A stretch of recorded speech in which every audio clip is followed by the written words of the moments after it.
So this is where we make an appearance again, and time flies isn't just a saying when you experience it in reality for yourself. So we just started the evening a couple of hours ago, and we are already at the last session of the evening, which is where I step into the other side of the dais and assume the role of a moderator. So that's going to be a little change for me. And the session that we have for you first, let me introduce our special guest this evening, Anuradha Goyalji, who wears many hats to pursue her three prime passions of business innovation, travel, and books. And she's the founder of Indie Tales, which is a leading bilingual travel media portal. And I must tell you, it's one of its kind where she documents her global travels in words, audio, and video formats. That's not all that's special about her. What's even more special about her is her Chandigarh connection because she was here in her student life. And I need to tell you how experienced of a traveler she is. So I will just take the liberty of reading out one passage from her book this evening as a part of her introduction. Here it goes. India revealed herself slowly and steadily as I traveled across her mountains, rivers, coastlines, deserts, and ancient temple towns, and walked across her cosmopolitan cities. Every now and then, I discover aspects I was completely oblivious to. Every new visit to a place reveals a new dimension, no matter how small or insignificant the place may seem. Well, I want to read more, but in case I do that, we won't have time to talk to her. So, a very good evening and warm welcome to you, Anuradha. I hope you're doing well. Namaste, and thank you for inviting me. I've been to many literature festivals for my earlier book as well, and as a book reviewer. But let me tell you, simply a delight to be at Chandigarh Lit Fest because it feels like it's my own. It's my city, my festival kind of city. It's kind of a homecoming. So I'm really delighted to be a part of it. Well, we're glad to have you, and I can't resist the urge to ask you this because traveling is like homecoming to you because you travel to fulfill your soul from what I could gather while reading this book. Yes. So, how have you been adjusting to this new life, where we're completely devoid of travel and we can't do much of that? So I have a dual life, Jekyll and Hyde kind of thing. So I have two versions. One when I'm traveling, when I kind of cut off from everything, I'm in the place wherever I am. So I'm just with the place with where I am. I reduce my social media time to like once in the morning, once in the evening before sleeping. I make two calls at home just to say I'm okay, you are okay kind of calls, or if there is something urgent to be taken care of. Everything else is parked for once I'm back home. And once I'm back home, it's the life of a solopreneur because I have to run these 3, 4 websites. I do consulting, I do a whole lot of work, I conduct a lot of workshops, I speak at a lot of events. So all that, so my non-travel life is the life of a solopreneur where you are, everything from a peon to a CEO of your work, and you're chasing your clients, you're negotiating, you're doing everything that needs to be done. And as a blogger, you are everybody. You are the researcher, you are the traveler, you are the writer, you are the editor, you are the publisher, you are the PR, you are marketing, you are social media expert, all put in one. So that's my non-traveling life. But when I travel, I completely cut off and I'm 100% in the place where I am. But I'm so glad I asked you that question because this is such a good way of being and living. So whenever I get the chance to travel, I'm going to adopt that myself. And kudos to one man armies, I am pretty much one myself as well, where I'm doing everything on my own. So I can quite identify with you. However, what I have also discovered is that you travel in many different ways. If I say that you have alter egos to the regular kind of traveling that any tourist or any traveler might do, visiting the usual monuments, the usual places, but you have a different way. So for you, the history of a place is revealed by the place that you travel to. History lies in geography. And that is the chapter that I'm referring to here in your book as well, where you make a very interesting note and observation that the two epics of Mahabharata and Ramayana, Mahabharata goes from north to south. And Right. Sorry, Ramayana goes from north to south, and Mahabharata traverses from east to west, and both of these meet at Kashi. Like this interesting observation, what are the other things that you discovered through your travel, and what else have you come to know of?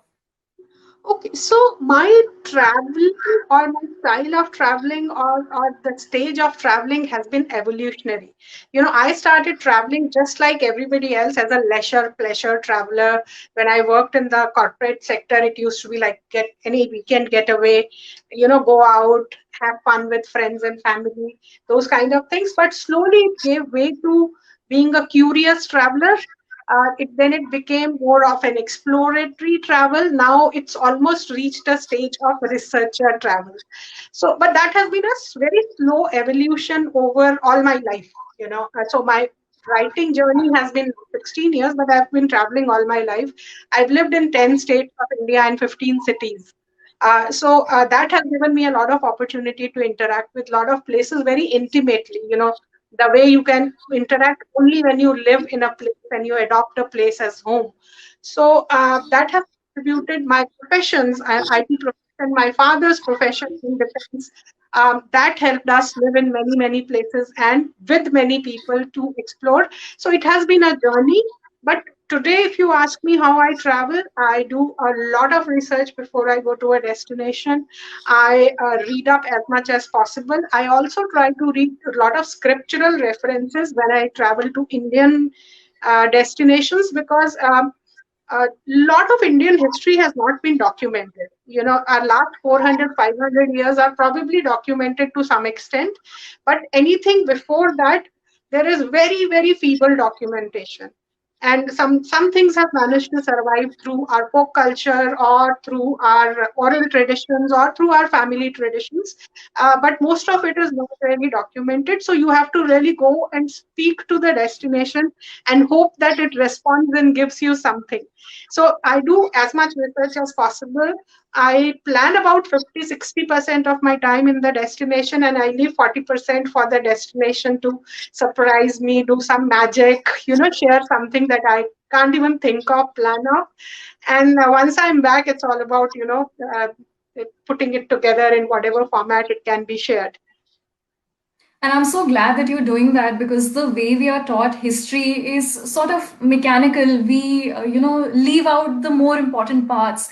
For example, here I am reminded of a small nugget that I read in the first chapter of the book, which is Stepping Outside, where you're explaining that earlier, as a child, temples would only mean marble structures to you in your worldview. It was the delicate marble. But Yes. when you to the south, it was not delicate marble which the temples were made of, but it was some other material. It was And you hard had, black stone. yes, yes, and you had a little trouble accepting that definition as well.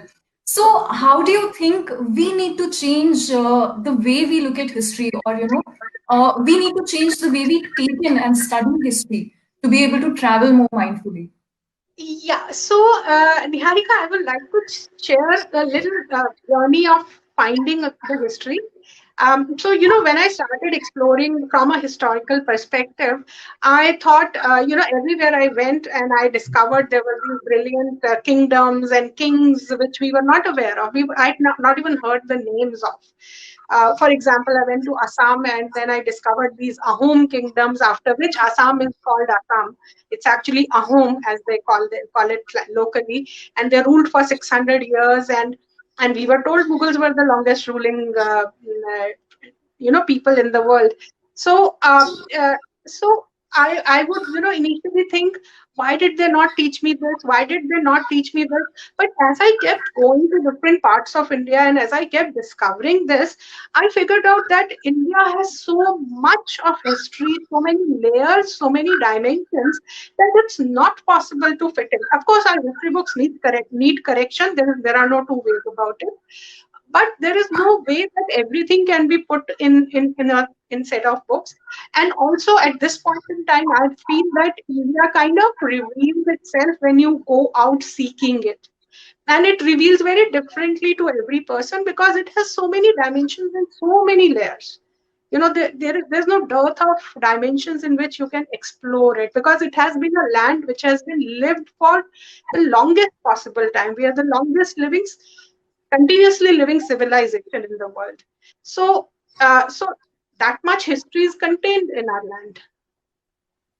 Of course, I'm reminded of that famous saying by Rumi, what you seek is seeking you. So I think only as much of India will reveal itself to you as you're ready for it to do so.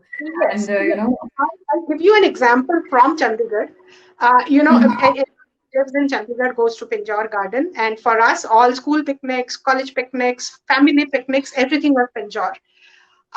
And right outside Pinjore, there is an ancient Bhima Devi temple, right outside the gate, 50 meters.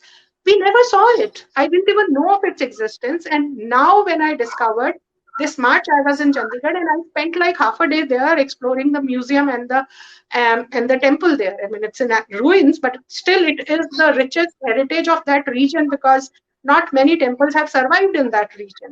And then I started counting the temples. I realized Chandi Devi temple, after which Chandigarh is named, is very close by. Again, we not many of us know. I studied in Chandi Mandir and I never went to Chandi Mandir. So I had to travel this distance to actually go and seek her and visit her.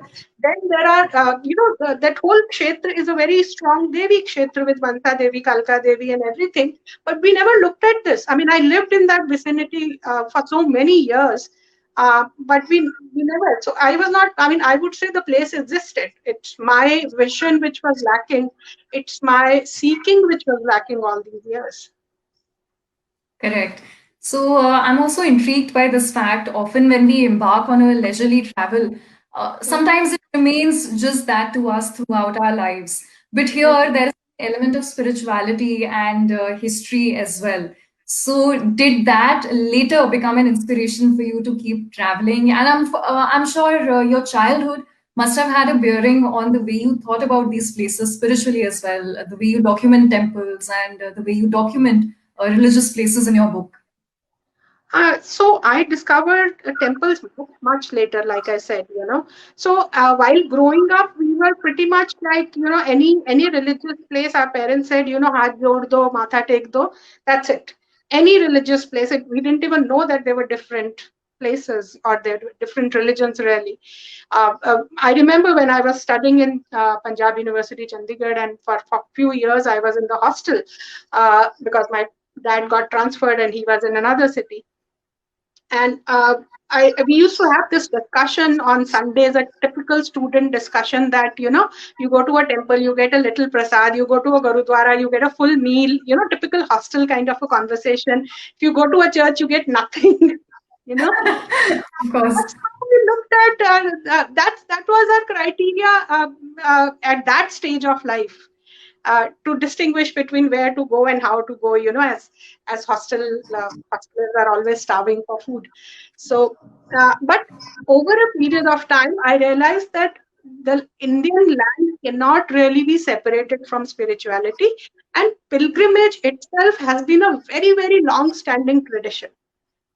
So unfortunately, in our tourism curriculums, uh, they're all taught from a very, very Europe-centered, uh, view. Everything is taught as it should be in Europe. So I think we need to start looking at our own tradition because we've had documented travel traditions for at least 2000 years, if not more. We have yatras prescribed in our lifetime, the kind of yatras we must do, and the kind of places we must visit. And the way, if you really look at the prescribed uh, travels, you will see that given the transportation modes of those days, you would have literally covered the whole of country. And if you really look at all our saints, start with Guru Nanak Dev Ji, he was the biggest traveler we know of. Talk of Adi Shankaracharya, talk of any big saint. They were all big travelers. They were traveling around the country. They were traveling around. They were sharing stories, and they were connecting the country. Absolutely. And I think a lot of our traditions and cultures can be understood if we travel mindfully and we really dig deep and we try and get to the root of why a tradition exists or, why is it Yes, relevant? Why was it relevant at that point of time? So yes. here, Since we are talking of culture, I am reminded of a small anecdote that you wrote in your book about the Kumbh Mela. And I think it's the perfect time for you to read that out to our audience because if we talk about it, they might not be able to feel it in its entire essence. So why Do don't you? you want me to read Of the course, yes. beginning one? Is it Yes, the one that is in the Stepping Forward chapter. the Right. beginning at the end? Which one do you want me to read? The beginning, is it? The beginning, the beginning. I think that's a perfect start to the book. Yes. So, in the cold January winter, I was standing amidst a million strangers in Prayag, observing the transient world from a transient land as a part of a cyclic event. The Kumbh Mela is a microcosm of the world as it is created, lived, and dissipated. On the temporary floodplains created by the receding waters of Ganga and the Yamuna, at the point of their confluence, a miniature world comes up for a couple of months. People from all over the country come here to spend time for various reasons. From the curious tourists who want to see the Naga sadhus to sadhus from different akhadas who come here to fulfill their periodic meeting with the world and other sadhus. It is the longest living cultural tradition of India. The scale may have gone up and down during different phases of history, but it has continued unhindered. Its power lies in the fact that no one owns it, and at the same time, it belongs to everyone.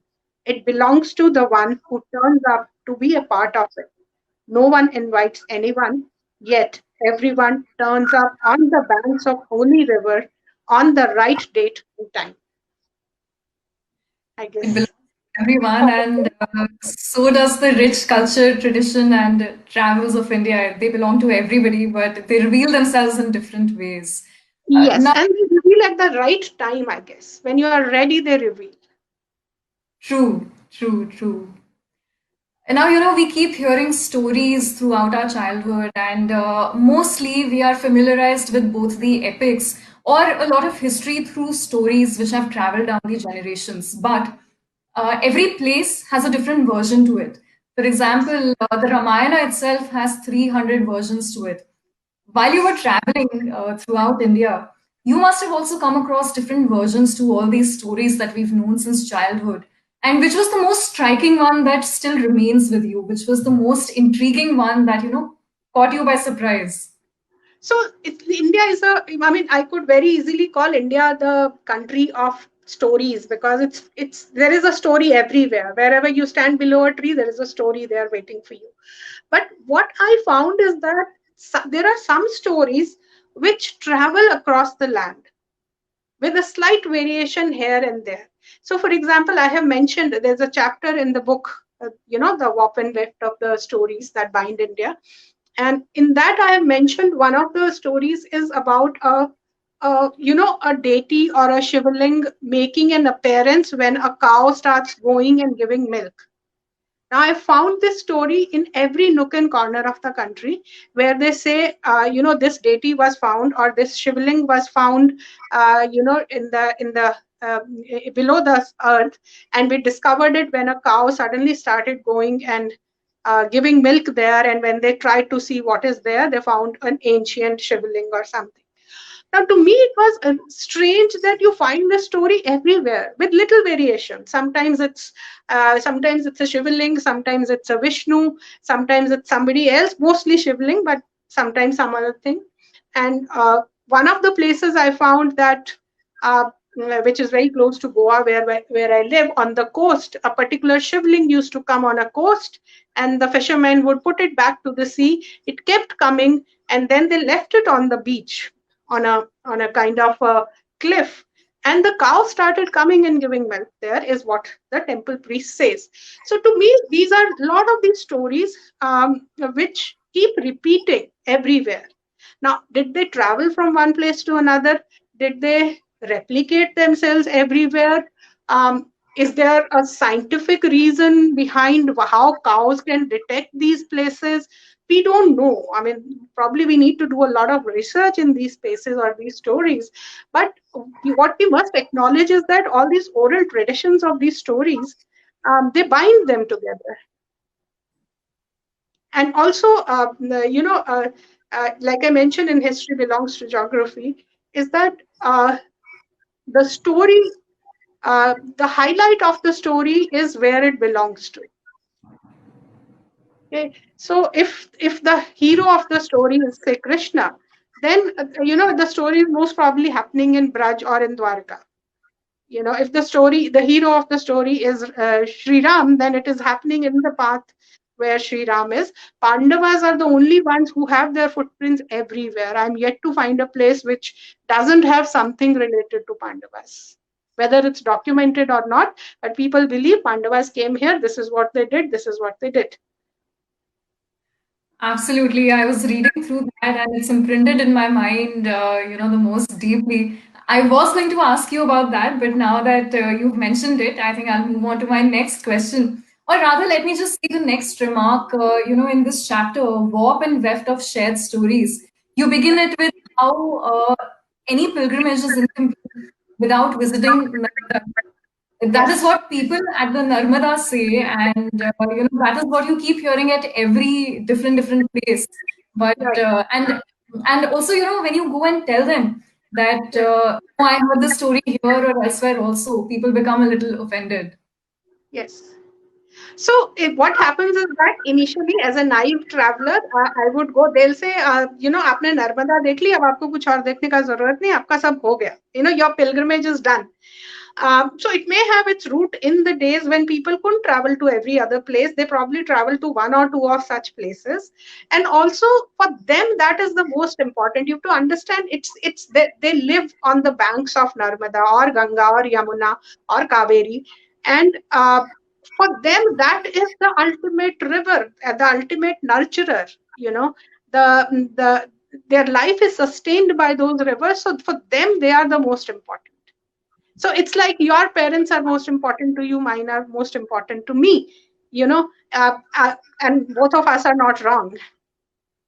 So True. it comes with that connotation, and also the fact, if when you start reading scriptures, you also figure out that what is important is what is right now here. But right now, if I'm talking to you, you are the most important person in my life because you are the reality now. Everything else will come after we finish this conversation. So there is also a concept of being present in the moment and being with what you where you are.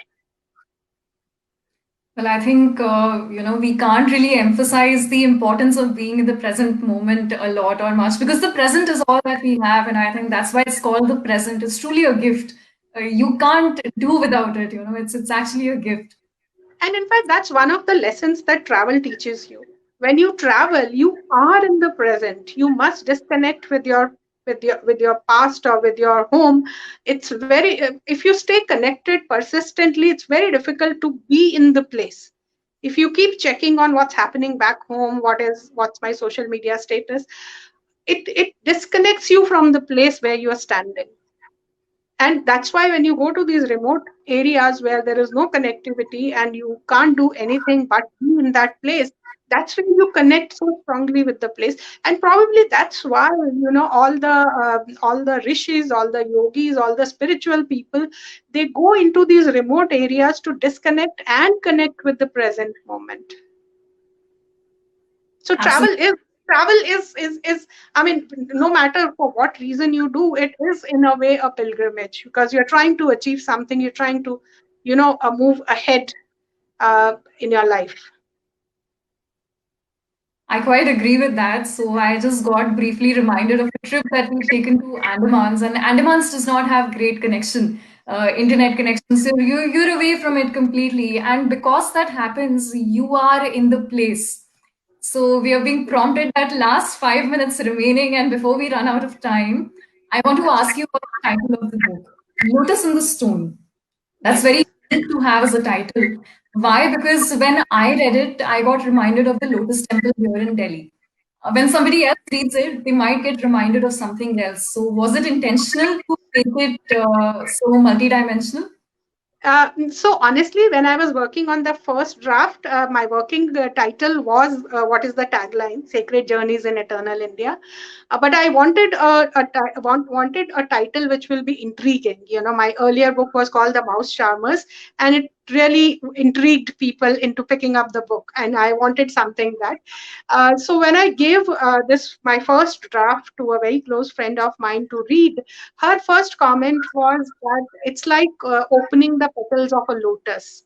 And that's how the lotus got into my psyche. And then I said, okay, we're talking about a lot of structures, monuments, temples. So that's stone. And if I really look at my journey, you know, I went looking for ruins and stones, and what I discovered was lotus. And again, lotus is a very, very ubiquitous symbol. You find it engraved almost everywhere in all monuments of all kinds across the ages. If you travel across in the hinterlands of India, especially in the eastern side, uh, you will find vast the lotus ponds. You know, there are these huge lotus ponds covered with green leaves, and if you take a walk in the morning, there are like beautiful lotus flowers flowering. So I thought that lotus kind of is represents this land also, and lotus is also associated, so every time we talk about Buddha, lotus comes. Every time we talk about Lakshmi, lotus comes. So I thought it was symbolic that in these stones, in the monuments, look beyond the stone, and inside you'll discover a lotus. And lotus we also associate with our chakras, our body chakras. So multiple dimensions kind of came together to form the title. Well, that's fantastic to hear because I get to listen to another layer of the title and how deep rooted it is. Before we just quickly close and sign off, I want to take a minute to acknowledge the wonderful comments that have been coming in. Hema Singh Sure. ji just wrote to us that Lotus is one of the must read for all Indians who want to understand how spiritual India entrances and enchants those who truly seek her. I can quite agree with you there. We actually have to do that. What we seek is seeking us, but we have to be ready for India to reveal herself to us. And Vikram Jaitkar ji says that I have learned so much today. Thank you, literati. One connects with great minds. Truly, Vikram ji, it has been a delight to hear from you. And Arun ji says, good to see Anuradha ji. Always a pleasure listening to her about her travel stories. Thank you, Arunji. We can't get enough of that, but time is short. So I will just sign off with this line from your book, Anuradha. If you just permit me, I will just read this. India never ceases to amaze me. And this is my biggest motive to keep traveling and to keep exploring her. And here's wishing our readers great explorations and great travels across the country. And before you go traveling, read this book and read Anuradha's blog in details. And I'm sure you'll be traveling with a much more deeper motive and a deep-rooted philosophy and spirituality. Thank you so much, Anuradha, for being here with us. Thank you so much, Niharika, for inviting me and lovely questions. Thank you so much. Thank And you. for the next 2 days of the festival, I'll try and join as and when possible.